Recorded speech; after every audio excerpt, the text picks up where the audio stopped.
आणि सामान्य परिस्थिती असल्या कारणाने घरात कोणी नव्हतं. मला माझ्या आईचा आधार आणि माझ्या आईला माझा आधार. माझ्या आईने मोलमजुरी करावी, कष्ट करावे, मेहनत करावं आणि मेहनत करून माझा उदरनिर्वाह भरावा. एवढंच नाही, नारदजी व्यास महाराजांना बोलतायत की माझी आई एक वेळ स्वतः उपाशी पोटी राहायची आणि माझं पोट भरायची आणि नेहमी मला चांगला उपदेश करायची. परंतु पोट भरता भरता परिस्थिती अत्यंत दयनीय होती. एके दिवशी ज्या गावामध्ये आम्ही राहत होतो त्याच गावामध्ये काही ब्राह्मण चातुर्मास करण्याकरता आले आणि त्या लोकांना राहण्याकरता ज्यांनी जागा दिली होती त्यांनी महाराज दिवंडी दिली. ऐका हो ऐका, जो कोणी या ब्राह्मणांची सेवा करायला तयार असेल त्या माय माऊलीला पूर्ण 4 महिन्याचा पगार, 3 वेळचं जेवण दिलं जाईल. हो हो हो हो. औषध दिवंडी दिली आणि ती बातमी ऐकली नारदाच्या आईनं. बाळा, असंही आपल्याला दररोज काम बघायला जावं लागतं. काम केलं तर पोट भरतं. जाऊ का रे बाळा मी? नारदजी बोलतायत, आई नक्की जा. कारण या आबागिनीला काम करता करता तरी देवाचं चरित्र ऐकायला भेटेल. काम करता करता देवाची कथा ऐकायला भेटेल. नारदांच्या आईने बाळाला जवळ घेतलं, नारदांना कुरवाळलं आणि डोळ्यातून अश्रू वाहू लागले. बाळा, एवढं प्रारब्ध दुर्दैवी आहे की 2 वेळ पोट सुद्धा आपलं पोटभर भरू शकत नाही. पण बाळा, तरी सुद्धा देवावर विश्वास ठेवायचा, श्रद्धा ठेवायची. आणि जेव्हा मी तिथे कामाला जाईल तेव्हा तू गावभर फिरायचं नाही. आई अजिबात फिरणार नाही. नारदांची आई त्या संन्यासी महाराजांची सेवा करायला गेल्या. पहाटे 3 वाजता उठावं. 3 वाजता उठल्यापासून प्रांगण झाडून काढावं, आसन बसायला टाकावं, भोजन बनवावं, फुलं आणून द्यावेत. काम करता करता एके दिवशी नारदांची आई वनामध्ये गाईची धार काढायला म्हणून गेल्या आणि येता येता नारदांच्या आईचा पाय एका सापावर पडला. सर्प दंश झाला आणि एकुलती एक असणारी आई नारदांची ती सुद्धा मृत्युमुखी पडली. आणि मरण पावल्यानंतर मग मात्र भयंकर दुःख झालं. बातमी नारदांच्या कानापर्यंत आली आणि टाहो फोडला. आई, आता तूच या जगामध्ये नसशील तर कोणाकडे बघून मी माझं जीवन जगायचंय. आणि म्हणून नारदजी आईच्या विरहाने व्याकुळ होतायत. पुन्हा पुन्हा पुन्हा पुन्हा विनंती करतायत, हाक मारतायत, आई आई म्हणून कोणास हाक मारू. हे आई, ये ना ग आई, घे ना ग आई म्हणून पुन्हा पुन्हा पुन्हा नारदजी विनंती करतायत, बोलतायत, हे आई, आता माहित आहे मला तू नक्की स्वर्गाला गेली असशील. पण तू स्वर्गाला गेलीस तरी आता या तुझ्या बाळाला कोण सांभाळेल. म्हणून नारदजी आईच्या आठवणीने व्याकुळ होतायत, रडतायत आणि विनवणी करतायत. कशाला गेली आई तू स्वर्गाला? हे आई, कशाला गेलीस? मला माहित आहे आता तू जरी स्वर्गाला गेलीस तरी कोण सांभाळेल तुझ्या या बाळाला. हे आई, या जगामध्ये आता मला काही समजणार नाही. मानव कोण, दानव कोण हे मला समजणार नाही. म्हणून आई आई म्हणून नारदजी पुन्हा पुन्हा विनवणी करतायत आणि धाव मोकळून रडतायत. आईच्या आठवणीने व्याकुळ झालेले नारद एक एक आठवण येते. आई, जेव्हा मी शाळेत जायचो, बाहेर जायचो तेव्हा माझी आई माझी वाट बघत बसायची आणि दरवाजावरती थांबायची. माझं बाळ आलं नाही, माझा नारद आला नाही म्हणून माझी वाट बघायची.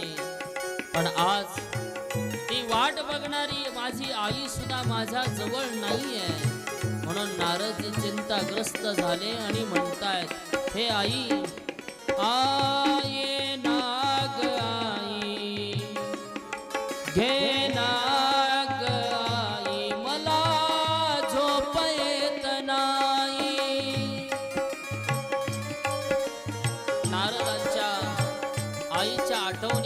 व्याकुळ झालेली माता खूप रडतायत. आईचं प्रेम हे आगाध असतं.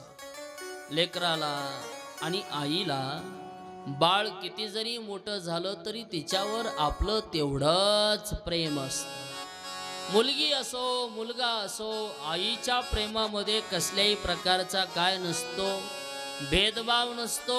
उलट ज्या लेकराची बाजू कशी आहे, तुम्ही काय म्हणता त्याला, सोप्या भाषेत ज्या लेकराची बाजू पडती आहे, सगळ्यात जास्त आईचं लक्ष कोणाकडं असतं? ज्याची बाजू पडती त्याच्याकडं का बढती त्याच्याकडं? पडती. माय ज्याची बाजू पडती आहे त्याच्या बाजूला राहते. आईचं त्याच्यावर प्रेम असतं. प्रेम दोन्ही मुलावर असतं, पण अपार ठेवाय. माय लेक जर सासरला नांदत असेल तर वेळोवेळी तिला आपल्या लेकीची आठवण होते. म्हणून एका कवीनं फार सुंदर म्हटलंय, आई म्हणजे, आता खूप जुनी झाली कविता ती, पण पुन्हा पुन्हा आपण नेहमी ऐकतो, आई म्हणजे कशाचा सागर आहे? प्रेमाचा सागर आहे, मायेचा सागर आहे. आणि म्हणून जगात देवाची उपमा कोणाला दिली असेल तर ती देवाला. आई म्हणजे एक प्रकारची माता, ही देवच आहे, देव. म्हणून ते कवी म्हणतो ना, काय, आई माझी मायेचा सागर दिला तिने जीवनाधार. आई वडील माझे थोर,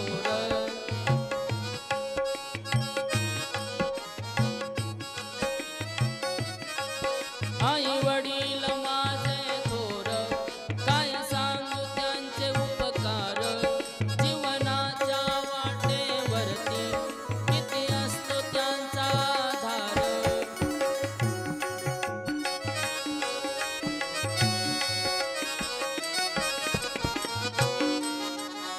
आई म्हणजे प्रेमाचा मायेचा सागर आहे. आणि प्रत्येकाच्या जीवनामध्ये प्रत्येकाला आईचं प्रेम हे नक्की भेटलं पाहिजे. त्यातली त्यात माय मावल्यानं जोपर्यंत तुमच्या माहेरामध्ये तुमची माय जिवंत आहे, तोपर्यंतच तुमच्या करता सुद्धा तुमच्या माहेरचे दरवाजे उघडे आहेत. ज्या दिवशी माहेरातली माय मेली, समजायचं त्या दिवशी माहेरात प्रेमाचे शब्द पुन्हा कोणीही बोलणार नाही. माहेरातली माय मेली की माहेरातल्या लोकांच्या येण्या जाण्यात बदल पडतो. माहेरातली माय मेली की बोलण्यात बदल पडतो. त्याच्या पुढचं सांगू, माहेरात ज्या दिवशी तुमची माय नसेल, त्या दिवसापासून तुम्हाला नेसवलेल्या साडीच्या सुतात सुद्धा काय पडतो? बदल पडतो. जोपर्यंत माहेरात माय जिवंत असते, तोपर्यंत माहेरवरून येणारी पिशवी ही भरून येते. माहेरातली माय मेली की पुन्हा मात्र येणारी पिशवी ही रिकामी रिकामी असते. आणि म्हणून माय आहे तोपर्यंत जपा. नारद दुःख करतायत, आज माझ्या जीवनात माझी आई नाहीये, आता कोणाकडे जाणार मी, कोणाकडे हाक मारणार? आईने माझ्यावर एवढे उपकार केले, त्या उपकाराची जाणीव ठेवून जर आईच नसेल, जर कोणीच नसेल तर राहायचं कशा करता? आईचा अंत्यविधी केला. आणि अंत्यविधी केल्यानंतर नारद महर्षी उत्तर दिशेकडे तोंड करून चालू लागले. त्या संन्याशाच्या मुखातून जे जे काही ऐकलं होतं ते मनामध्ये आठवायला सुरुवात केली. पिंपळाच्या वृक्षाखाली बसले, देवाचा साक्षात्कार झाला. आणि देवाने सांगितलं, नारदा, एवढ्या लवकर भेटायला मी काय भाजीपाला थोडी आहे, मग अजून तप करा. अजून नारदांनी तप केलं. आणि तेच नारद भागवताच्या कथेने, देवाच्या चरित्राने देवाच्या जवळचे झाले. आणि देवाने नारदांना भेट म्हणून दुसऱ्या जन्मामध्ये एक विना भेट दिली. काय दिली? विना भेट दिली. आणि ती विना सप्त स्वरांनी विभूषित आहे. किती स्वर आहेत विण्याला? किती? स्वर 7 आहेत पण तारा किती आहेत? तारा 5 आहेत. त्याच्यातल्या 4 तारा स्वराच्या आणि एक 5वी तार असते. कोणती? तिला झाऱ्या म्हणतात. ज्याचा स्वर कुठंच लागत नाही त्यानं ती पिवळी तार वाजवायची आणि त्या स्वरात म्हणायची. अशा 7 स्वराने विभूषित विना नारदांना भेट दिली. त्याच नारदांनी भागवत कथा व्यासांना सांगितली. व्यास महाराजांनी शम्यप्रास नावाच्या आश्रमामध्ये ती कथा श्रोत केली आणि पुढे तीच कथा व्यासांनी शुकाचार्यांना सांगितली आणि तीच कथा शुकाचार्यांनी परीक्षिती राजाला सांगितली. आता तुमच्या मनामध्ये प्रश्न पडला असेल, हे शुकाचार्य कोण? आणि शुकाचार्यांनी ज्यांना कथा सांगितली तो परीक्षिती राजा कोण? का त्याला कथा ऐकावी वाटली, ऐकावी लागली? याची कथा आपल्याला उद्याच्या कथेमध्ये श्रवण करायची. आजच्या कथेची वेळ पूर्ण झालेली. उद्या बरोबर 2 वाजता कथेला प्रारंभ होईल. उद्याच्या कथेमध्ये शुकाचार्याच्या जन्माची कथा होईल, परीक्षिती राजाच्या जन्माची कथा होईल, 5 पांडवांची कथा असेल.